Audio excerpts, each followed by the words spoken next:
Muy buenas tardes. Sean todos bienvenidos al comité de la tarde de hoy. Mi nombre es Nicole Fernández, soy la chair del Comité de Legislación e Impuestos de AmCham y hoy me acompaña conectada Paula Alzate, quien es la vice chair del comité.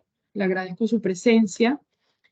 La tarde de hoy tenemos un tema muy interesante que es la responsabilidad penal de las personas jurídicas en Panamá y lo vamos a tratar con el licenciado Eduardo Guevara, quien nos acompaña pues la tarde de hoy con una presentación sumamente nutrida. Quiero pedirle a las personas que tengan preguntas sobre la presentación del licenciado Guevara que las realicen a través del chat de esta llamada y se identifiquen para poder dar respuesta a esas preguntas al final de la presentación. Eh, una vez el licenciado Guevara termine, pues él mismo va a leer las preguntas del chat del Teams. Voy a hacerles un breve resumen curricular del licenciado Guevara para que lo conozcamos un poco y una vez termine, el licenciado va a empezar con su presentación.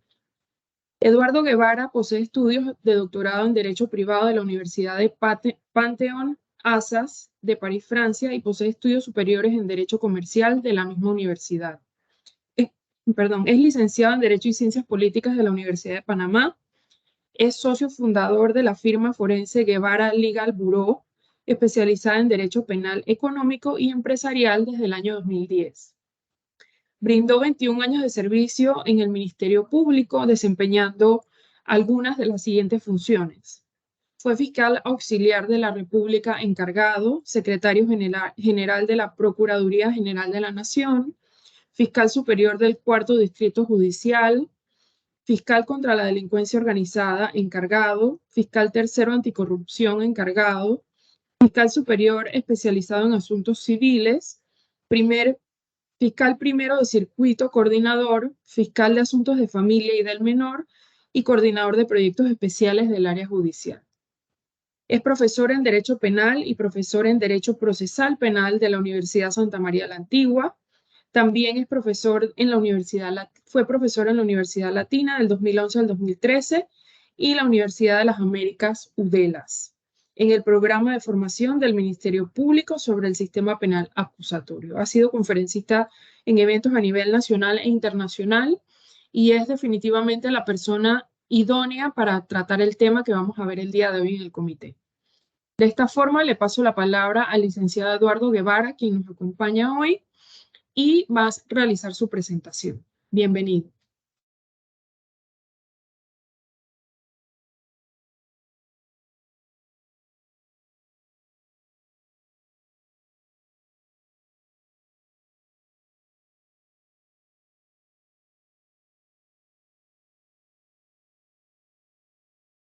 Sí, muy buenas tardes. Agradezco cordialmente la invitación de AmCham. Por supuesto que este tema que ha sido planteado según una actualidad urgente que se impone en el medio jurídico de este país, que es poder definir el estatuto de responsabilidad penal de las personas jurídicas. Esto no pasa linealmente, sino al contrario, por un proceso complicado de adecuación legislativa que trae consigo algunos espacios de interpretación que han dado lugar a supuestos de inseguridad jurídica.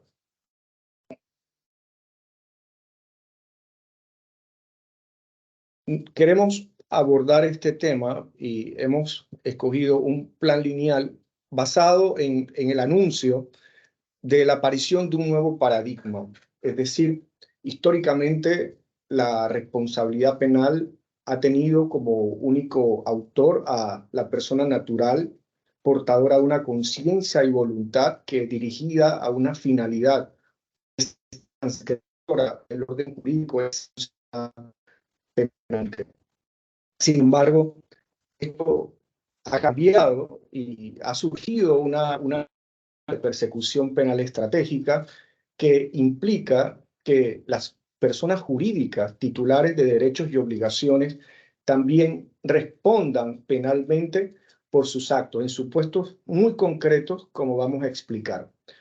Pero metodológicamente debemos abordar algunos supuestos que normativa teóricamente son necesarios, como la personalidad jurídica, el fundamento jurídico, uno de ellos, el principio de separación, que es capital en este análisis, además de la regla de responsabilidad limitada en la sociedad anónima. A pesar de que el planteamiento principal trata sobre las personas jurídicas, es inevitable abordar la sociedad anónima en tanto el modelo asociativo que a nivel corporativo tiene una mayor incidencia en la actividad económica y financiera del país.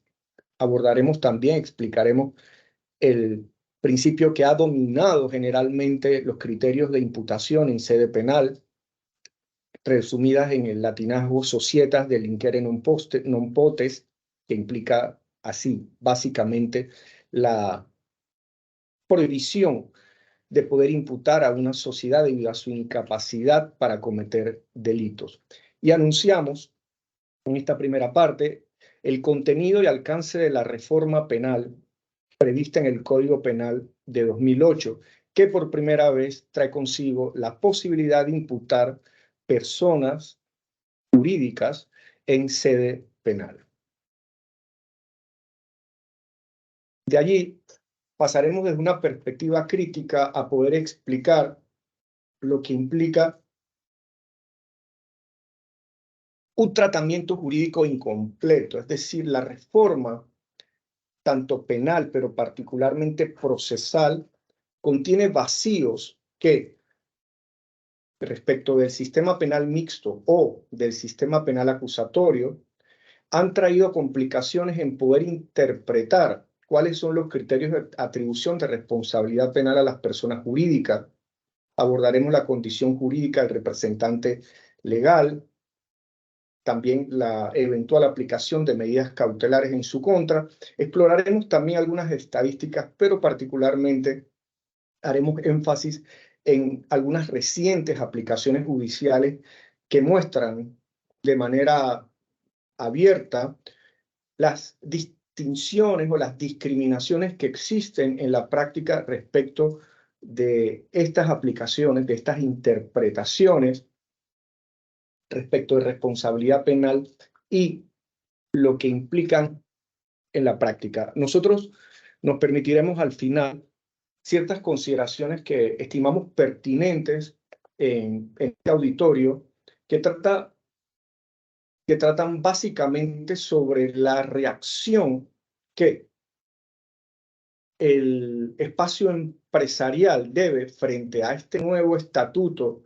definido de la responsabilidad penal de las empresas, de formular planes concretos de prevención de riesgos penales a través de distintas medidas de observación, cumplimiento, vigilancia, que en un determinado momento traten de mitigar la posibilidad de ser imputados penalmente debido a déficits organizacionales, que como explicaremos después son uno de los supuestos básicos de imputación en sede penal. Bien, debemos en primer lugar afirmar cuál es el fundamento de asignar a una entidad ficticia la titularidad de derechos y obligaciones. Esta es una norma del Código Civil que, siguiendo la teoría de la ficción, resume que la persona jurídica es una entidad moral o persona ficticia de carácter político, público, religioso, industrial o comercial, representada por persona o personas naturales. Las subrayas indican capaz de ejercer derechos y de contraer obligaciones.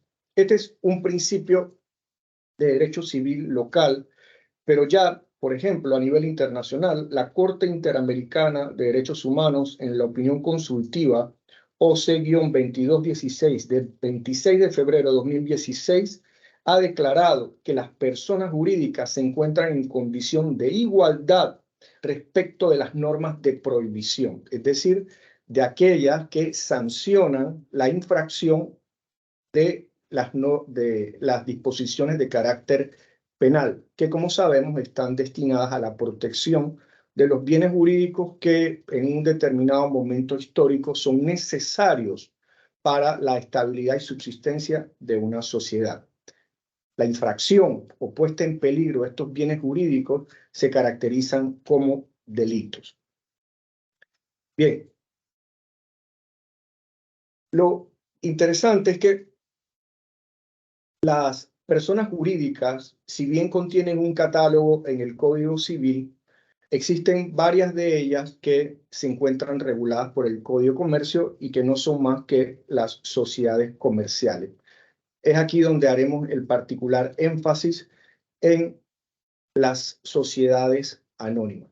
Porque una de las particularidades sobre las cuales se ha basado históricamente la irresponsabilidad penal de las personas morales se basa en esta disposición del artículo 251 del Código de Comercio, que establece que la sociedad mercantil constituida con arreglo a las disposiciones de este código tendrá personalidad jurídica propia y distinta de los socios para todos sus actos y contratos. Este principio, que basa una separación respecto de la identidad y patrimonio de los accionistas, directores, dignatarios, respecto de los actos y contratos de la sociedad titular de una personalidad jurídica propia, ha sido históricamente la base de este estatuto de irresponsabilidad. Obviamente, aquí cuenta muchísimo mencionar que entre los atributos de la personalidad moral no se encuentra la regla de responsabilidad limitada, que sabemos que en la práctica ha sido la explicación histórica para grandes obras de emprendimiento. Es la posibilidad de invertir un capital de responsabilidad y alcance limitados y que permite sumar fuerzas comunes a un esfuerzo individual que no podría lograrlo. Dicho en las palabras de George Trippet, la sociedad anónima se ha convertido en el instrumento maravilloso del capitalismo moderno. Y en efecto, es esta regla, la de la responsabilidad limitada, que como sabemos no concurre en todos los modelos societarios, la que explica la difusión y éxito de este modelo corporativo. Aquí debo hacer una precisión metodológica respecto de la regulación mixta que tiene la Sociedad Anónima de Derecho panameño. Como nosotros sabemos, el Código de Comercio, que tiene una tradición proveniente del derecho romano germánico, tenía una vocación institucional más parecida a los modelos alemán e italiano. Quien lea la exposición de motivos firmada por don Luis Anderson podrá comprender que la vocación del codificador en ese momento era crear una sociedad comercial en general y anónima en particular que tuviese ciertos controles. Una de las declaraciones es a objeto de evitar los fraudes que usualmente se habían brindado en algunos proyectos de llamado al ahorro público. Sin embargo, en Panamá, en 1927, se hace una transposición mecánica del modelo de corporaciones de algunos estados en Estados Unidos, particularmente el de Delaware, que tiene una disposición más flexible, liberal, respecto de la posición o la definición institucional que brindaba el Código de Comercio. Esto ha provocado en la práctica cierta tensión y cierta ruptura a nivel filosófico en la medida que la Ley 32 de 1927 se ha comportado como un microsistema, es decir, es una entidad que no se corresponde ideológicamente con la vocación institucional del resto de la regulación, que es la del Código de Comercio.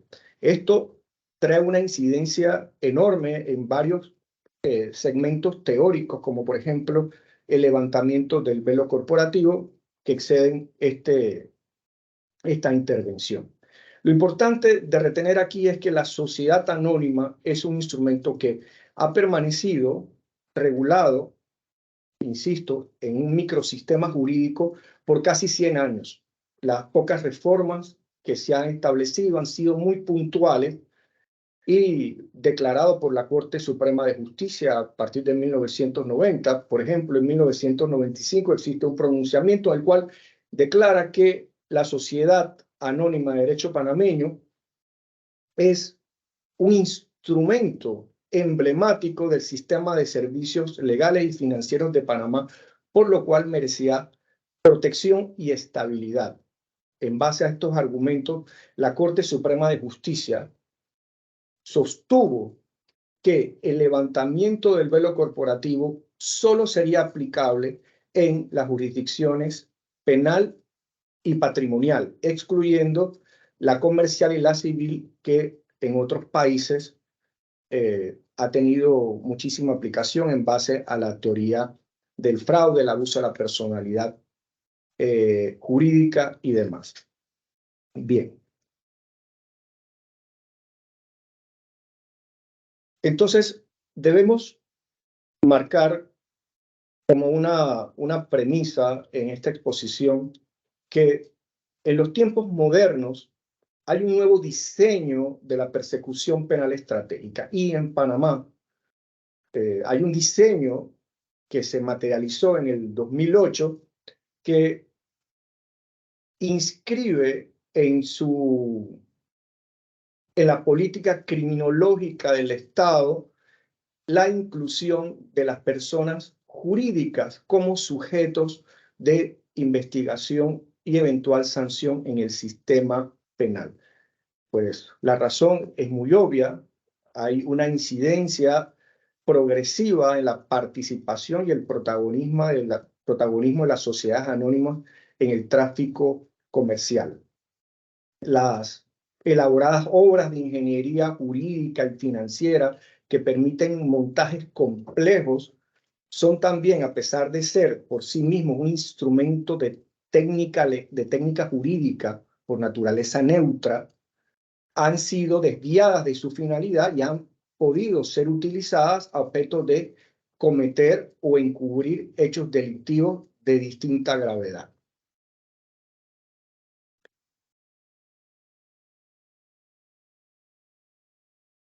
En base a este nuevo paradigma traducido en la persecución penal de las personas jurídicas, se ha derogado aquel principio tradicional que declaraba que las sociedades no podían delinquir. El argumento era muy sencillo. Su significado: sociedades no pueden delinquir, y traía como implicación un estatuto de irresponsabilidad a partir del cual solo podían ser sancionados los dignatarios, directores, responsables, representantes legales, gerentes, y de alguna u otra forma provocaba una distorsión que sugería en ocasiones supuestos de impunidad, en tanto la persona jurídica, la gran empresa, encubría responsabilidades a partir de exponer la responsabilidad individual de sus directores, cuando en algunas ocasiones estos actuaban siguiendo políticas sistémicas a nivel corporativo o institucional. Este ha sido un debate que ha sido informado por muchísimos años y que ha finalmente concluido en que es necesario investigar y criminalizar aquellas conductas que son perpetradas por personas jurídicas en la medida que crean, lo explicaremos con posterioridad, riesgos no permitidos derivados del ejercicio de su actividad comercial pasado, y esta expresión es importante retenerla, basados en defectos de organización. Luego veremos la enorme implicación que tiene esto en materia preventiva.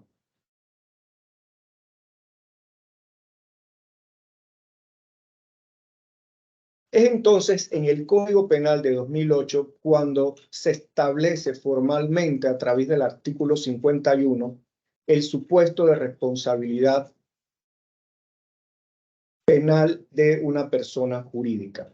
El artículo 51 establece, abro comillas, cuando una persona jurídica sea usada o creada para cometer delito, aunque no sea beneficiada por él, se le aplicará cualesquiera de las siguientes sanciones.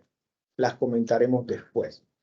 Aquí solo precisar que el codificador establece dos supuestos ubicados temporalmente en la creación, que alude a la constitución, es decir, al acto de fundación de esa persona jurídica, cuando ha sido diseñada entre sus propósitos y finalidades para cometer un delito. El primer supuesto habla de ser usada, que supone obviamente otro escenario porque permite, y ejemplo, contemplar la hipótesis de una persona jurídica, en el caso una sociedad anónima, que es constituida desde la completa neutralidad administrativa, normalidad jurídica y con posterioridad es desviada de su objeto y de sus fines para infringir la ley. El hecho de que se hayan utilizado estos únicos dos supuestos, usado y creado, sin ninguna otra descripción, ha sido fuente de enormes discusiones a nivel doctrinal y algunas discusiones que están pendientes en sede legislativa, debido a que este mensaje legislativo es obviamente reconocido ya expresamente como incompleto.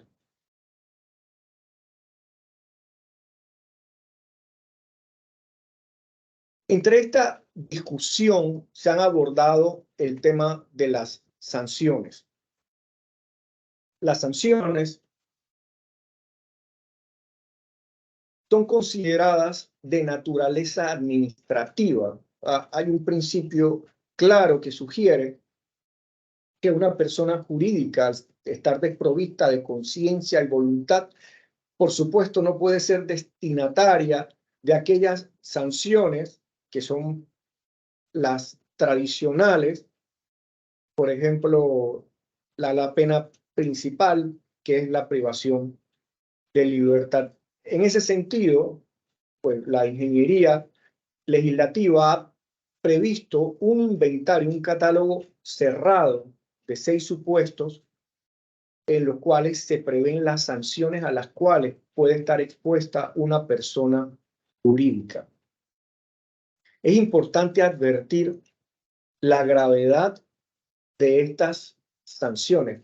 Solo vi ejemplo citar el numeral 1, que menciona la cancelación o suspensión de la licencia o registro por un término no superior a 5 años. Habla el numeral 2 de una multa no inferior a 5.000 balboas ni superior al doble de la lesión o al beneficio patrimonial. Hay una alusión pertinente para los fiscalistas de la pérdida total o parcial de los beneficios fiscales. El numeral 4 se refiere a la inhabilitación para contratar con el Estado directa o indirectamente por un término no superior a 5 años, la cual será impuesta junto con cualquiera de las anteriores, es decir, que es acumulativa. La número 5 se refiere a la disolución de la sociedad. Basta contemplar las consecuencias que en materia jurídica, administrativo, laboral, fiscal puede implicar la disolución de la sociedad. Y el numeral 6 se refiere a una multa no inferior de 25.000 ni superior al doble la lesión o al beneficio patrimonial en caso de que la persona jurídica sea prestadora del servicio de transporte mediante el cual se introduce la droga al territorio nacional. Aquí hay un supuesto muy particular. Debemos retener aquí el alcance y gravedad de las sanciones de carácter penal o administrativo a las cuales se encuentra expuesta una persona jurídica que ha sido sometida a una investigación o a un juzgamiento en sede penal.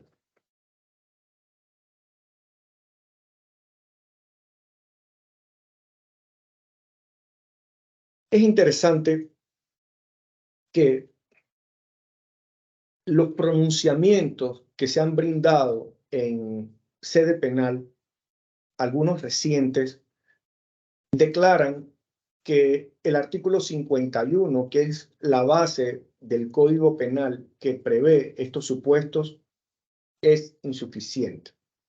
Aquí citamos una decisión de noviembre de 2022 dictada por el Juzgado Tercero Liquidador de Causas Penales del Primer Circuito Judicial de la provincia de Panamá. Aquí me permito una previsión metodológica.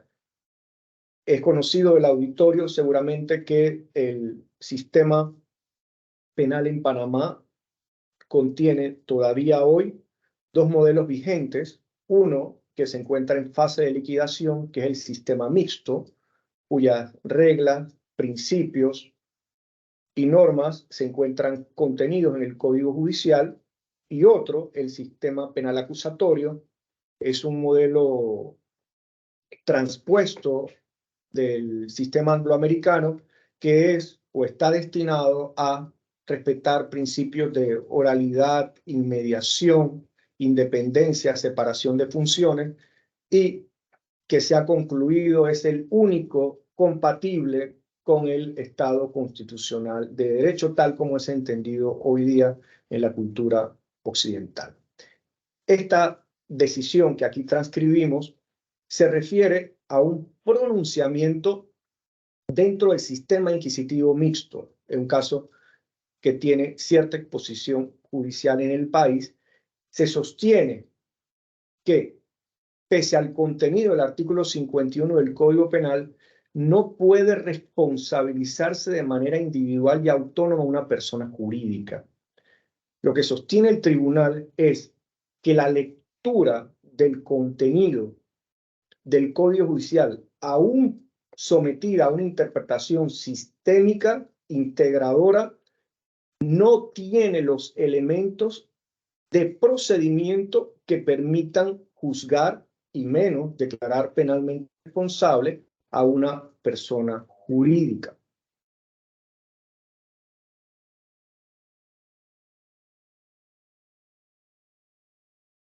A diferencia del Código Judicial, el Código Procesal Penal, es decir, aquel que rige el sistema penal acusatorio, trajo consigo una disposición, solo una, que parcialmente trató de contemplar este supuesto cuando la persona jurídica era imputada.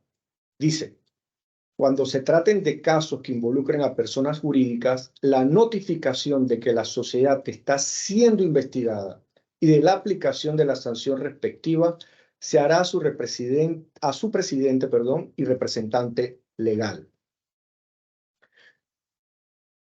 De aquí se derivan varias discusiones a nivel práctico.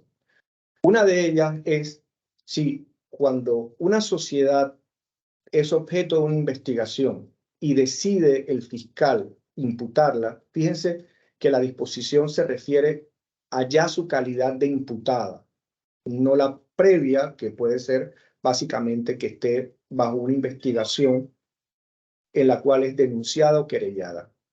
La noción de imputación supone que el fiscal ha considerado que existe cierta vinculación de esa persona jurídica con el delito que ha sido investigado. ¿Quién debe comparecer? El presidente o representante legal, quien se encontraba en el cargo al momento de la ocurrencia del hecho, o el presidente y representante legal actual, es decir, quien ejerce esos cargos al momento de la imputación. en la práctica, fiscales se inclinan a llamar al presidente y representante legal actual, quien, por supuesto, puede ser variado porque quien es sujeto procesal es la persona jurídica indistintamente de quién sea su representante o presidente, quien en este momento solo es un representante, es un apoderado.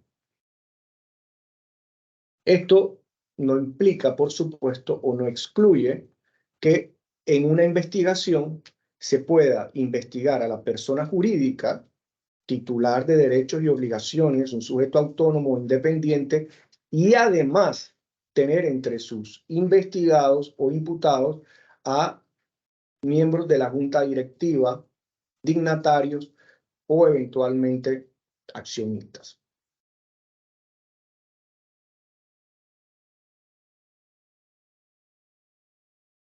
Los vacíos que contiene el Código Procesal Penal han sido finalmente tratados de completar por medio sea de la doctrina o sea de la jurisprudencia. Este documento, cuyo enlace aparece en la parte inferior de la lámina, tiene una enorme importancia. Fíjense, este documento es la guía para la atribución de responsabilidad penal de las personas jurídicas en la República de Panamá.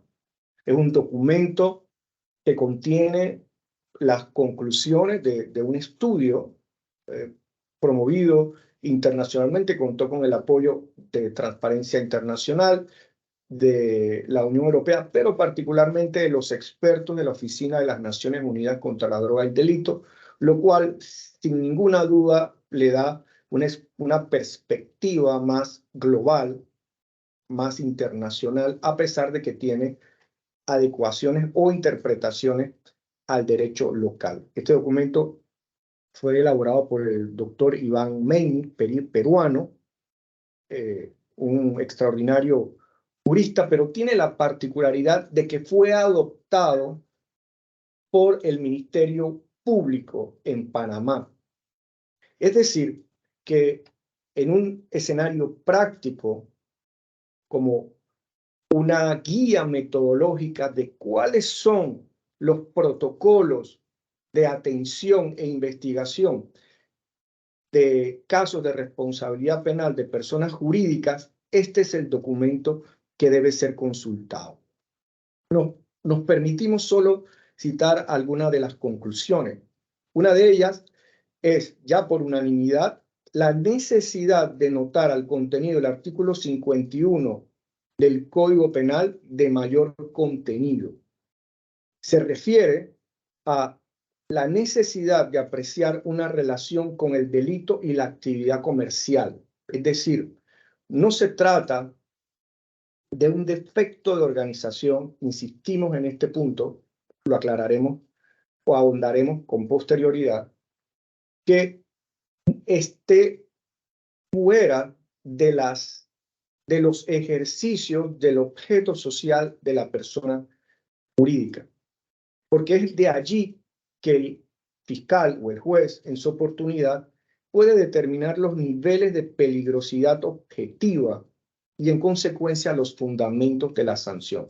Este documento es de lectura obligatoria para los litigantes en materia penal cuando se trata de investigaciones de responsabilidad penal a personas jurídicas.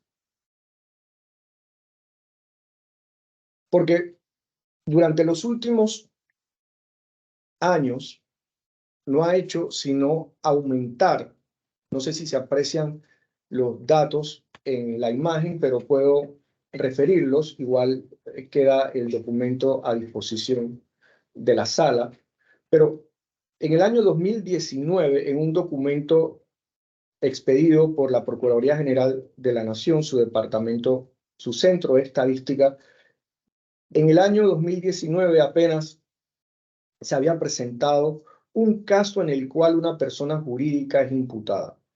En el año 2023, 5 años después, solo a junio, al 29 de junio de 2023, había 26 personas jurídicas imputadas. Casi 9 veces más que lo ocurrido en los años 2019 a 2021. Los delitos, por ejemplo, que es el cuadro que es visible a mano derecha, habla los tipos de delitos sobre los cuales fueron imputadas estas personas jurídicas, y podemos citar y contempla un inventario bastante amplio: homicidio culposo, blanqueo de capitales por evasión fiscal, delito de contrabando y defraudación aduanera, importe material radiactivo, aguas residuales, tráfico de especies de la vida silvestre, incumplimiento de herramientas ambientales, ejecución de obras sin la aprobación previa de los requisitos establecidos, que es un delito urbanístico. En este momento, lo que deseamos plantear como una de las conclusiones preliminares es que es un hecho ya comprobado estadísticamente que hay un aumento progresivo en la participación de sociedades de personas jurídicas, pero particularmente sociedades anónimas, en el escenario litigioso en sede penal, lo cual, como sabemos, comporta enormes costos y riesgos, sin contar no solo tiempo, dinero, sino particularmente los reputacionales. Entonces, de aquí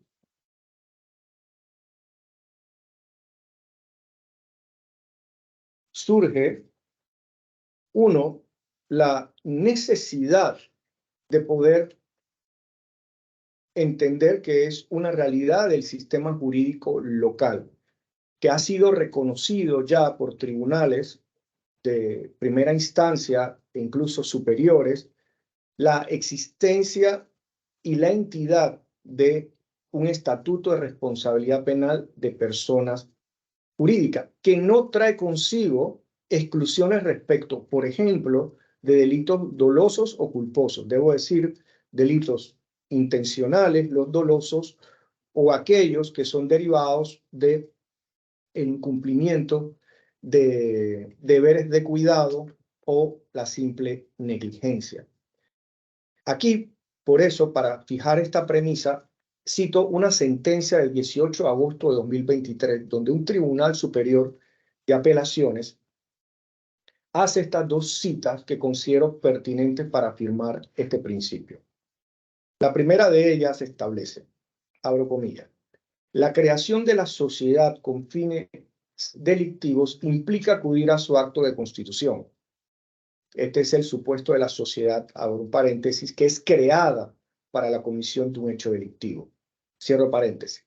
De tal modo que esto significa que es preceptivo revisar todas las gestiones que dieron lugar a su establecimiento para encontrar en ese contexto los fines delictivos.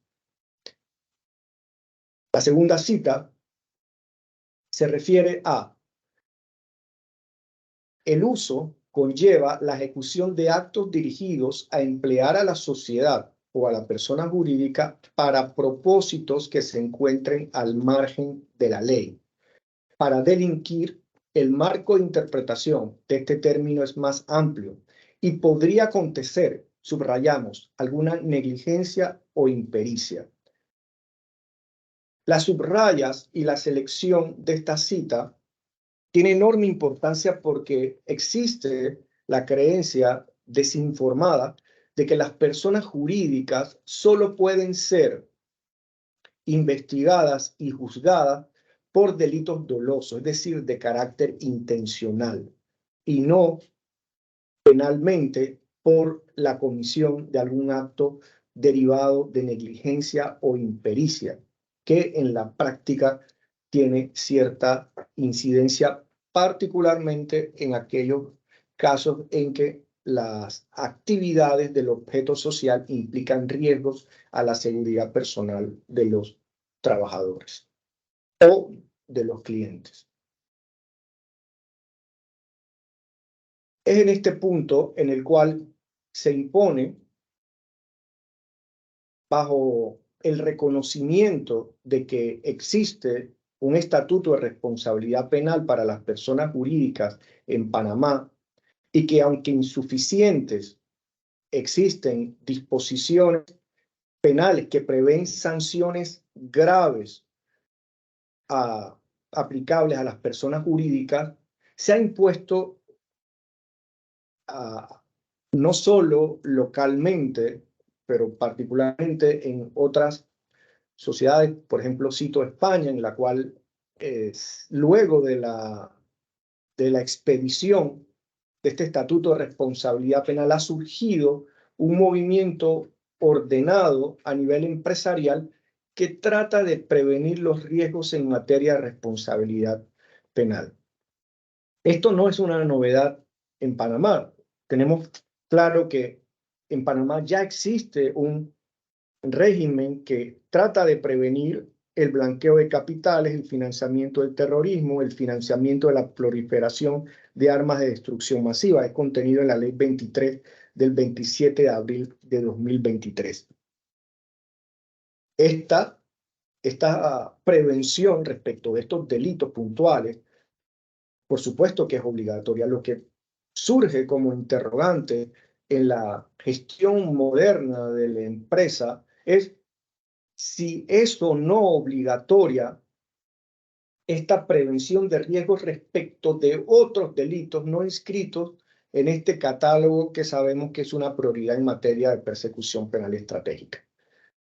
La respuesta en una administración razonable de riesgos es que es recomendable establecer distintas políticas que permitan mitigar los riesgos de litigación en sede penal a empresas de acuerdo con la naturaleza de su actividad u objeto social.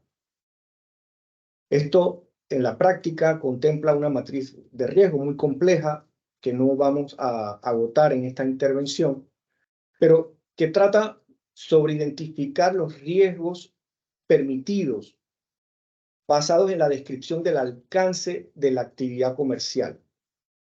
Definir protocolos, manuales, los organigramas, por ejemplo, en los cuales se definen no solo los cargos, sino el alcance de la competencia funcional de cada uno de los colaboradores o directores de la empresa, sirve de una gran ayuda para los fiscales en una investigación penal a objeto de discriminar los ámbitos de competencia respecto del dominio del hecho delictivo.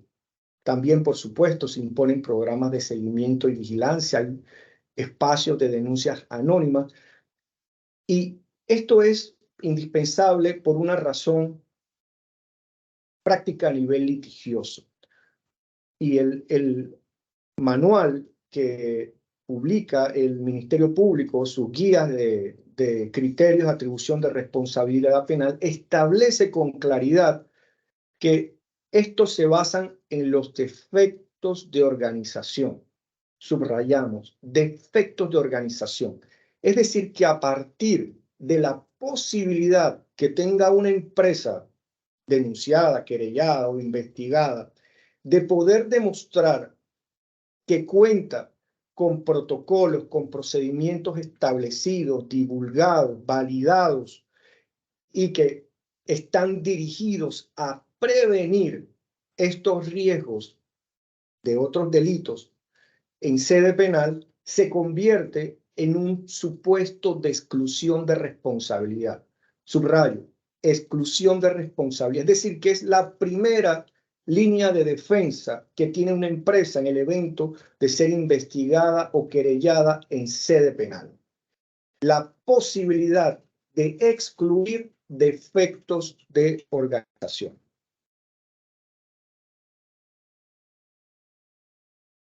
Por lo limitado del tiempo, me permito citar algunas conclusiones. Uno, por supuesto, que a partir del Código Penal de 2008, el Estado panameño reconoce la responsabilidad penal de las personas jurídicas. Esto no es más que la transcripción de una vocación de carácter internacional que es conocida como la expansión del derecho penal tradicional y que supera, obviamente, la diversidad casuística, lo demuestra las distintas formas como hoy día las personas jurídicas, particularmente las sociedades anónimas, pueden formar parte del uso o haber sido creadas para la comisión de hechos delictivos. Otra distinción capital es que el Código Penal no hace distinción entre los delitos culposos y dolosos por los cuales sería investigada una persona jurídica, con lo cual se descalifica una de las tesis por momentos dominantes en Panamá y que ha sido ya desvirtuada con un pronunciamiento judicial reciente. El Código Procesal Penal no agota los contenidos sobre la imputación, acusación y juzgamiento de una persona jurídica, lo cual sin duda es un espacio privilegiado de ley ferenda. Se impone alguna iniciativa que trate de sistematizar un estatuto que tiene tantas implicaciones, en la seguridad económica de nuestro país. ¿Por qué? Porque estos vacíos han promovido espacios críticos de interpretación, tal vez bien intencionados, pero que desde la doctrina y la jurisprudencia no tienen el carácter vinculante que tendría una ley formal, lo cual ha producido estadios de inseguridad jurídica. Nuestra recomendación, que bien puede ser la invitación a otras discusiones sobre este tema, extensiones conceptuales de los temas tratados, que debe imponerse una cultura de prevención empresarial respecto de los riesgos de responsabilidad penal de las personas jurídicas, no solo de aquellos delitos que forman parte de las obligaciones impuestas por el Estado, sino de aquellos que forman parte de los riesgos creados por el ejercicio de su actividad empresarial.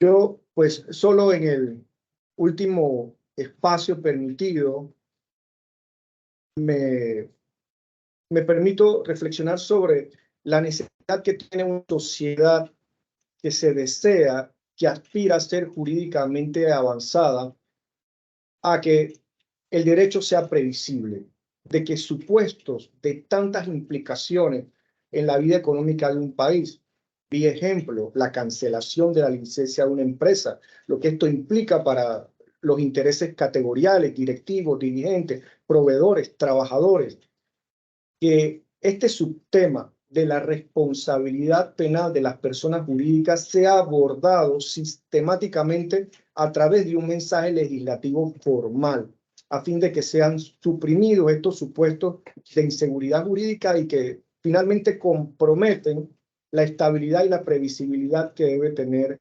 nuestro Estado de Derecho. Muchas gracias. Muchas gracias, licenciado Guevara. Quiero agradecerle su participación en nuestro comité la tarde de hoy. Ahí tenemos una pregunta en el chat que usted puede proceder a responder. No sé si la puede leer. No tengo acceso. Un segundo. Todas las demás personas que deseen hacer una consulta, los exhorto a enviar su pregunta por el chat de esta llamada. En todo caso, puedo leérsela con mucho gusto. Sí. Dice, si bien las sociedades son sujetos de responsabilidad penal, ¿cuáles serían las mejores prácticas para prevenir el riesgo de los agentes residentes, teniendo en cuenta que no siempre tienen el control de los actos que realizan los accionistas? Sí, por supuesto, los agentes residentes son personas naturales que además se encuentran en el ejercicio legítimo de su profesión al momento en el cual brindan este servicio a una sociedad anónima, siendo este el caso. Y creo que todo pasa por la documentación y una debida diligencia de cuáles son las gestiones realizadas. En la práctica, directores dignatarios se encuentran obviamente expuestos a nivel individual a la firma de documentos, la aprobación de decisiones corporativas que pudieran vincular su responsabilidad a nivel individual. Hay muy buenas prácticas establecidas que tratan, por ejemplo, de la motivación del voto en las asambleas de accionistas o de junta directiva, la documentación, por supuesto, la debida diligencia, la creación de comités de vigilancia y cumplimiento, pero el agente residente rara vez, porque sabemos que sus funciones tienen un carácter puntual y limitado, no debieran, salvo supuestos muy específicos, vincularse por los actos corporativos. Esto, obviamente, sin contar con el largo inventario de deberes que tienen hoy en materia de información y debida diligencia a las autoridades y, por supuesto, los deberes de información del beneficiario único. Ok, perfecto, continuamos. Desde el punto de vista jurídico, ¿cuál es la principal vicisitud que enfrenta la empresa?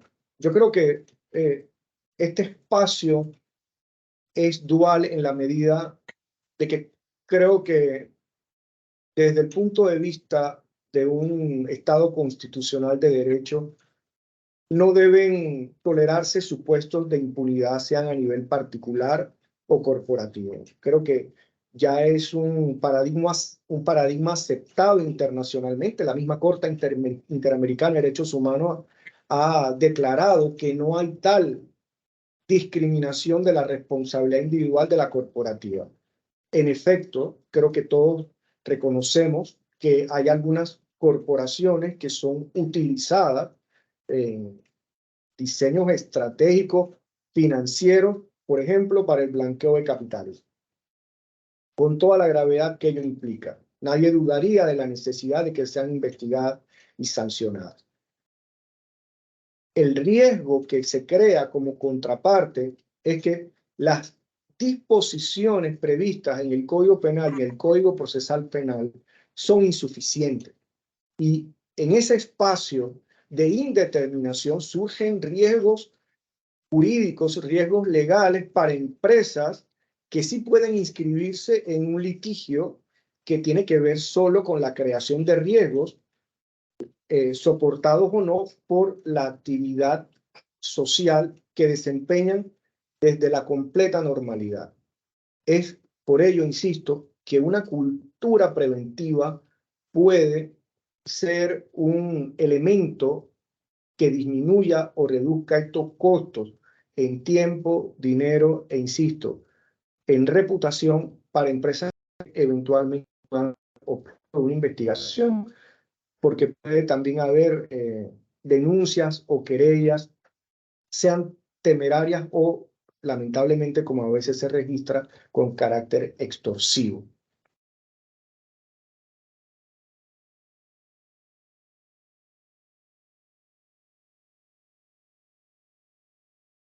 No sé si perdimos la comunicación o observa la última pregunta. Sí. Se puede aplicar la pena accesoria de comiso a las personas jurídicas. Bueno, el comiso procede luego de practicarse medidas cautelares de carácter real, sea la aprehensión provisional o el secuestro penal. Por supuesto que una persona jurídica puede ser sujeto de medidas cautelares de carácter real, por lo cual, si esta premisa es válida, también es posible que puedan ser sometidos estos bienes posteriormente a comiso, una vez sea declarada la responsabilidad penal de la persona jurídica. Ok, excelente. Bueno, hemos cumplido con el tiempo perfectamente. No sé si hay alguna otra pregunta adicional. Entre tanto, aprovecho nuevamente para agradecer al licenciado Guevara por acompañarnos hoy en el Comité de Legislación e Impuestos. Para nosotros es importante brindarle a la membresía estos temas de actualidad y agradecer también la presencia de los miembros que nos acompañaron la tarde de hoy.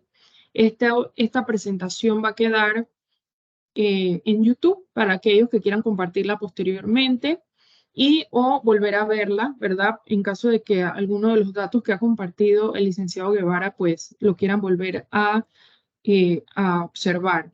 Quiero agradecer a nuestros patrocinadores de la Cámara de Comercio, invitarlos a seguir el nuevo LinkedIn empresarial de AmCham y que nos sigan pues en nuestras redes de LinkedIn y demás redes. Y bueno, más nada, muchísimas gracias, excelente presentación. Gracias a ustedes por acompañarnos hoy. Hasta Muchas luego. gracias, buenas tardes.